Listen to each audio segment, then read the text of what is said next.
pada pagi hari ini untuk memenuhi undangan kami dalam rangka sosialisasi guru penggerak. Pertama, kami panjatkan puji syukur kehadirat Allah Subhanahu wa Ta'ala atas segala kelimpahan rahmat-Nya berupa nikmat sehat, sehingga kita bisa berkumpul di ruang kelas 6 ini dalam keadaan sehat walafiat tanpa halangan suatu apapun. Selanjutnya, kami yang dituakan di sini mengharap dengan sangat dengan adanya kegiatan guru penggerak ini di sekolah kami, terutama di SD Negeri 1 Sukimane, akan membawa perubahan sehingga aktivitas guru pembelajar dalam rangka merdeka belajar. Untuk itu kami mengucapkan terima kasih kepada Pak Heri Listianto yang telah berinisiatif ikut seleksi guru penggerak dan akhirnya lolos, sehingga akan menjadi motivasi memberi pembaruan di SD Sukimane 1 ini. Mudah-mudahan apa yang beliau capai, Pak Heri, kedepannya bermanfaat untuk keselanjutannya dalam pembelajaran dalam pekerjaan di hari-hari yang akan datang. Demikian dari kami. Saya akhiri. Wassalamualaikum warahmatullahi wabarakatuh. Bismillahirrahmanirrahim. Assalamualaikum warahmatullahi wabarakatuh.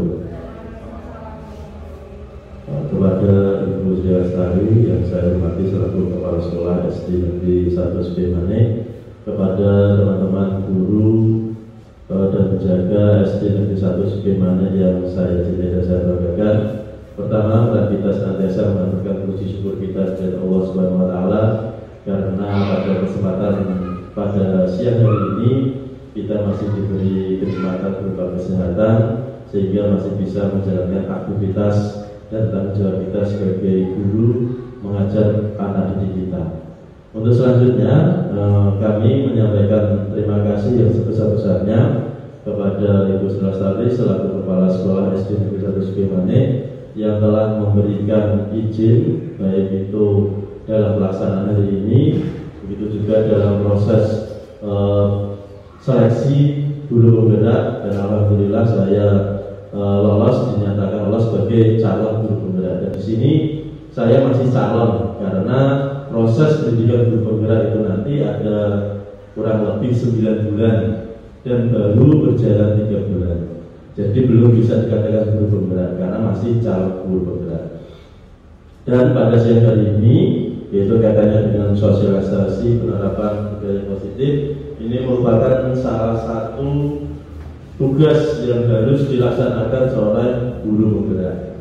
Maka dari itu izinkanlah di sini saya menyampaikan apa yang saya terima selama pendidikan guru penggerak kurang lebih selama 3 bulan.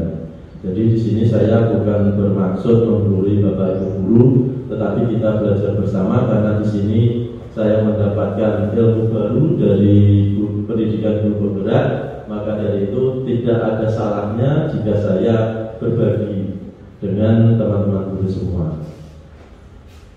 Sosialisasi penerapan budaya positif di SD Negeri 1 Sukimane menuju Merdeka Belajar. Refleksi personal, yaitu kaitannya dengan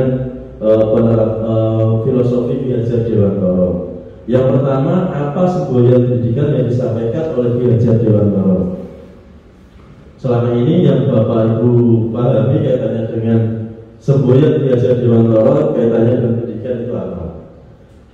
Kemudian pikirkan dan renungkan pengalaman Anda terkait penerapan semboyan pendidikan tersebut. Jadi semboyan Ki Hajar Dewantara tersebut sudah kita terapkan belum dalam kita menjalankan tugas kita sebagai pelajar, sebagai guru.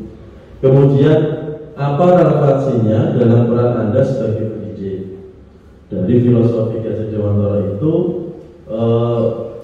relevan tidak dengan tugas kita sebagai pendidik. Ini untuk refleksi kita. Kemudian semboyan Ki Dewantara. Yang pertama itu adalah Engarso Songkulodo, yang artinya yang di depan memberikan sebagai suri teladan, yang mana kita nanti sebagai seorang pemimpin itu harus bisa memberikan teladan. Yang namanya teladan itu bisa ditiru oleh apa yang kita pimpin. Kemudian yang kedua adalah Ing Madya Manungkarso, berada di tengah, memberikan semangat. Sesimpel apapun kita masih bisa menyempatkan diri, memberikan motivasi. Kemudian yang terakhir adalah Tuturi Handayani, di belakang memberikan dorongan, jadi memberikan semangat juga. Nah, dari filosofi tersebut sebetulnya dasar pemikiran Ki Hajar Dewantara adalah maksud dari pendidikan itu adalah menuntun segala kekuatan kodrat yang ada pada anak-anak agar mereka dapat mencapai keselamatan dan kebahagiaan yang setinggi-tingginya, baik sebagai manusia maupun anggota masyarakat. Inti dari semua ini adalah kata selamat dan bahagia. Jadi menurut Ki Hajar Dewantara itu anak itu memiliki karakteristiknya masing-masing. Diibaratkan kita sebagai petani dan anak-anak itu sebagai benih. Benih itu ada benih jagung, ada benih padi, ada benih kacang hijau. Otomatis nanti tumbuhnya berbeda-beda. Maka dari itu kita tidak bisa memaksakan jagung tumbuh menjadi padi ataupun padi tumbuh menjadi jagung. Maka dari itu adalah sebuah kodrat yang sudah dimiliki anak sejak lahir. Kemudian dasar pendidikan Ki Hajar Dewantara itu bukan tabula rasa, yaitu anak bukanlah kertas kosong yang bisa digambar sesuai keinginan orang dewasa. Nah, ini yang baru yang saya dapatkan dari guru penggerak ini. Karena selama ini yang saya terima itu justru malah anak itu bagaikan kertas kosong dan kita guru harus menulisnya yang memberikan tulisan yang bagus dan seperti itu. Sebetulnya bukan seperti itu malah yang pemikiran Ki Hajar Dewantara. Pemikiran Ki Hajar Dewantara itu anak lahir dengan kekuatan kodrat yang masih sama-sama. Tujuan pendidikan adalah menuntun di sini yaitu memfasilitasi atau membantu anak untuk menebalkan garis sama-sama agar dapat memperbaiki lakunya untuk menjadi manusia seutuhnya. Jadi seperti tadi, karena anak-anak itu memiliki karakteristiknya masing-masing, karena berdasarkan dari latar belakang orang tua yang berbeda, kemudian ekonomi orang tua yang berbeda, otomatis karakteristiknya berbeda-beda juga. Nah, kita itu tugasnya adalah menuntun, yaitu memfasilitasi atau membantu anak untuk menebalkan garis-garis samar itu tadi untuk memperbaiki laku, yaitu perilakunya. Bagaimana cara menebalkannya? Yang pertama adalah konteks melalui konteks diri dan konteks sosio-kultur.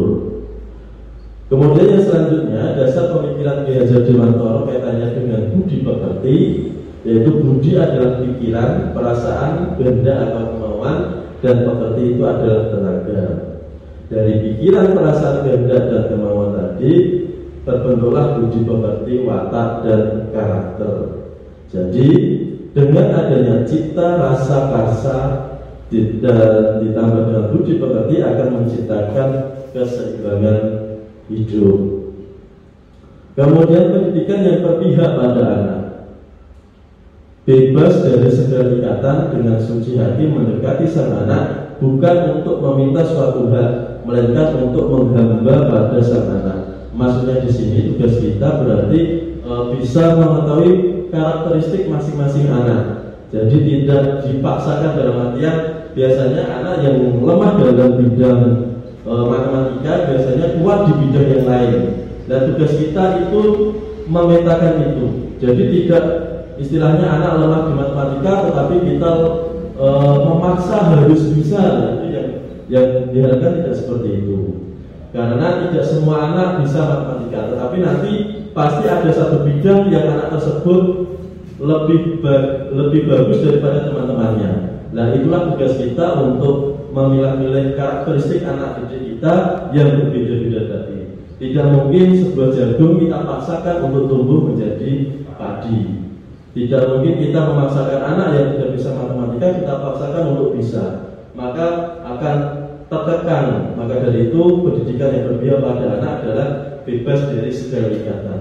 Yang kita berikan materi, tetapi kita tidak memaksakan harus bisa, harus pandai seperti itu. Dengan suci hati mendekati sang anak. Jadi kita mendekati anak itu bukan karena sesuatu hal, tapi karena niat kita.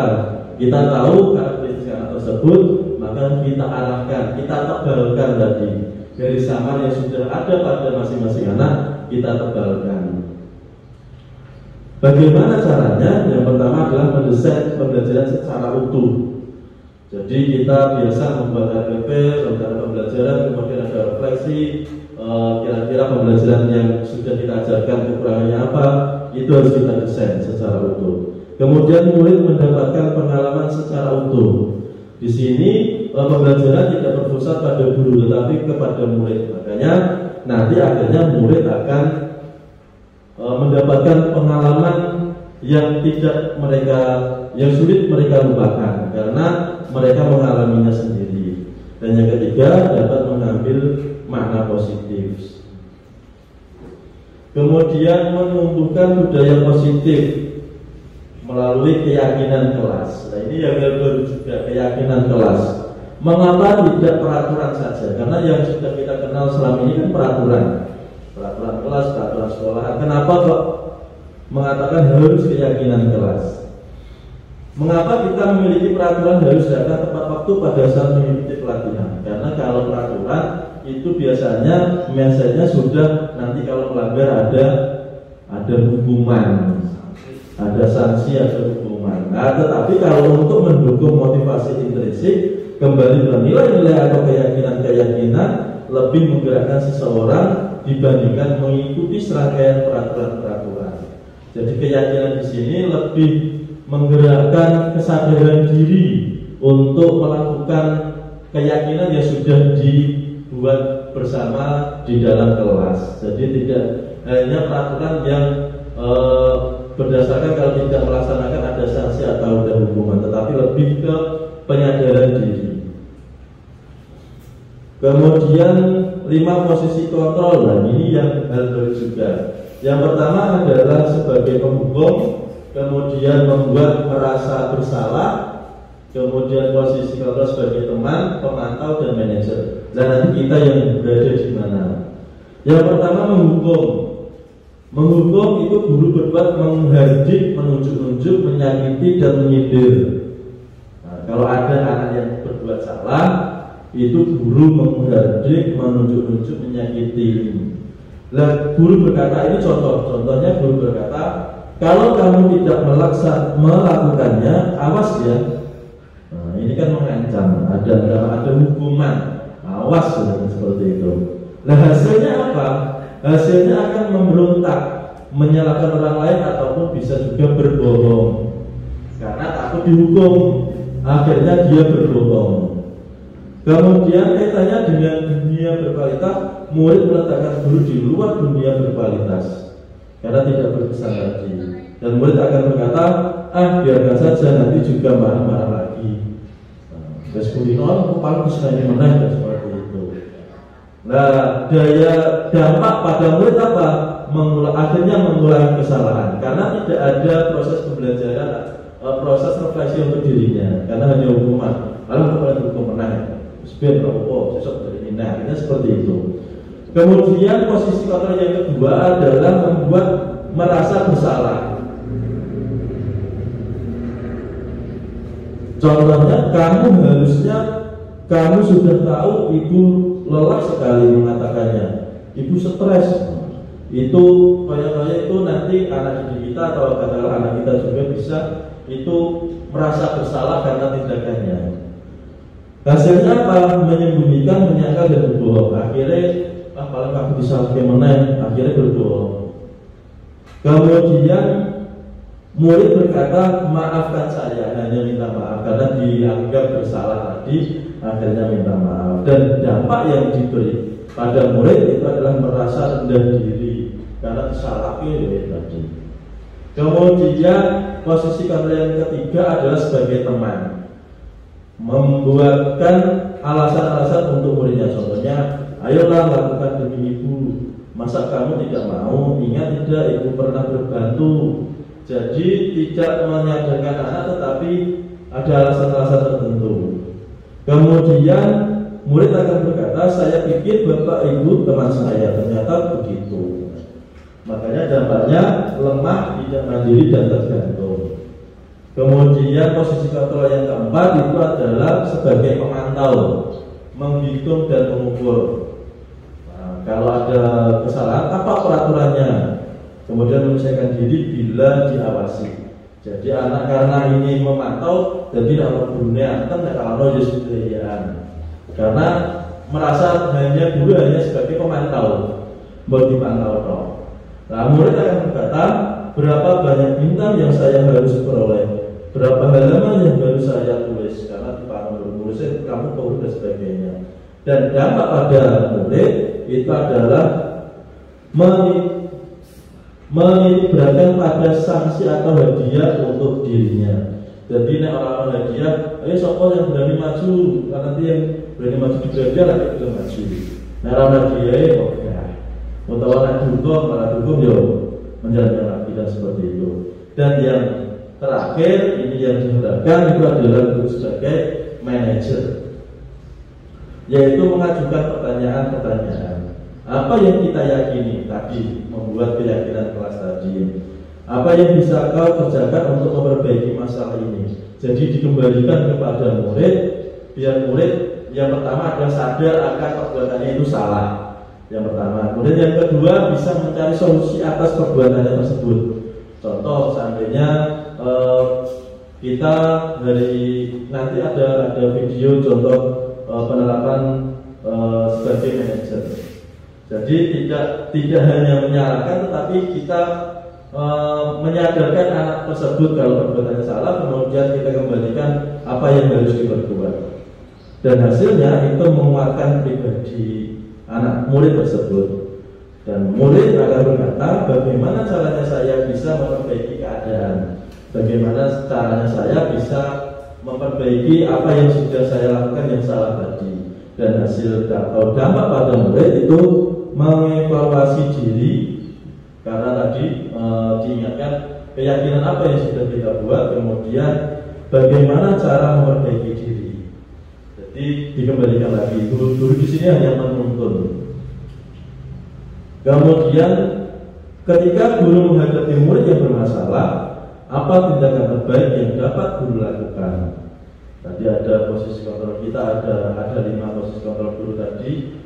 Apa yang tidak akan kita lakukan? Apa itu restitusi? Restitusi adalah proses penciptaan kondisi bagi murid untuk memperbaiki kesalahan mereka, sehingga mereka bisa kembali pada kelompok mereka dengan karakter yang lebih kuat. Jadi di sini proses restitusi itu ada 5 posisi kontrol tadi.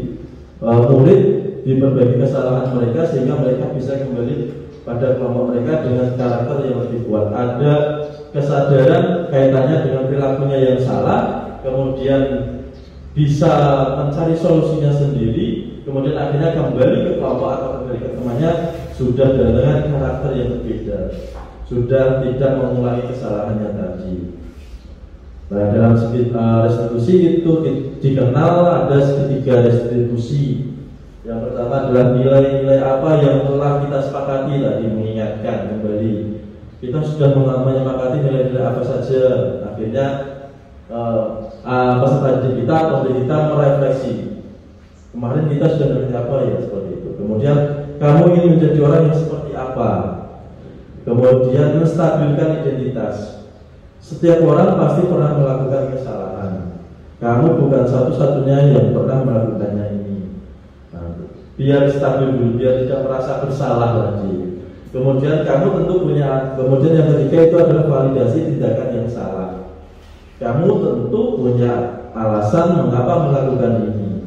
Dan kemudian adakah cara lebih efektif untuk mendapatkan apa yang kamu butuhkan? Solusinya itu apa? Kemudian selanjutnya adalah sesi tanya jawab. Silakan mungkin dari Bapak Ibu guru ada yang ditanyakan kaitannya baik dengan guru penggerak maupun budaya positif yang telah saya sampaikan. Mungkin ada yang bertanya? Ya, silakan Guru.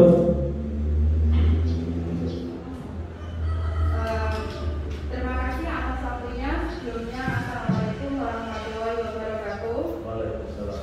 Ini Pak Heri telah memaparkan tentang penerapan budaya positif di SD Negeri 1 Sudirmanik menuju Merdeka Belajar.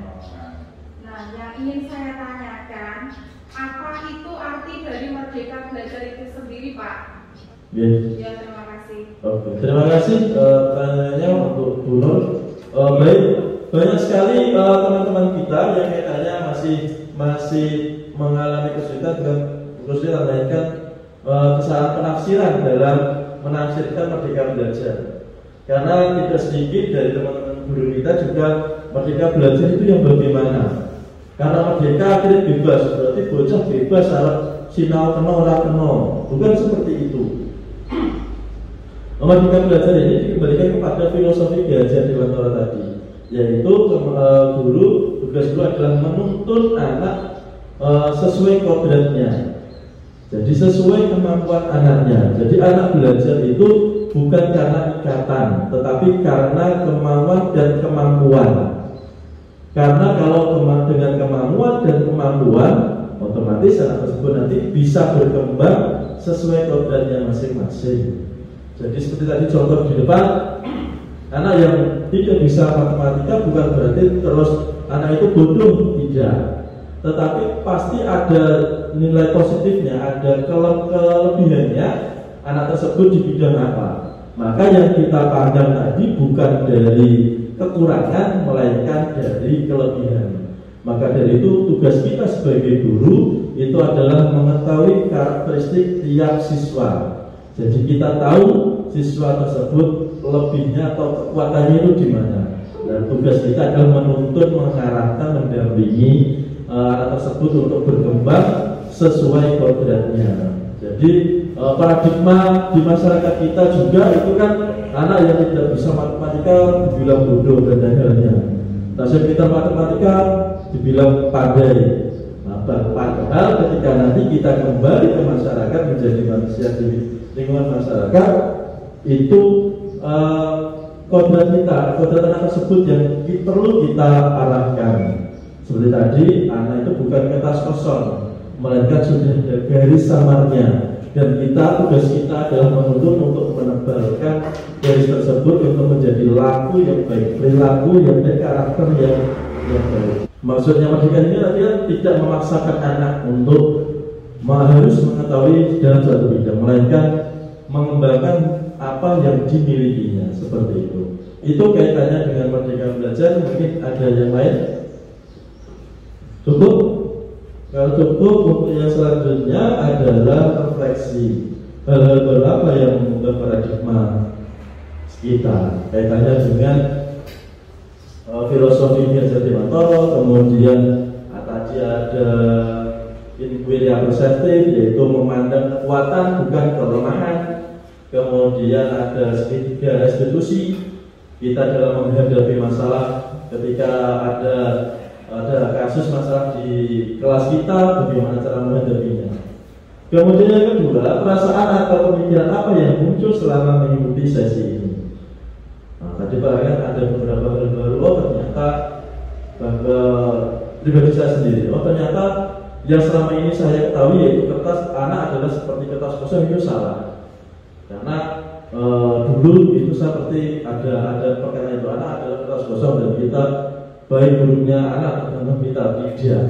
Anak itu sudah memiliki tulisan masing-masing, tulisan samar, dan kita akan menuntut untuk menebalkan tulisan-tulisan yang sudah ada itu untuk menjadi laku atau perilaku karakter yang baik. Kemudian saya akan menjadi guru yang seperti apa setelah mengikuti sesi ini. Lagi terima kasih atas waktunya. Dari saya kurang lebih mohon maaf. Wassalamualaikum warahmatullahi wabarakatuh.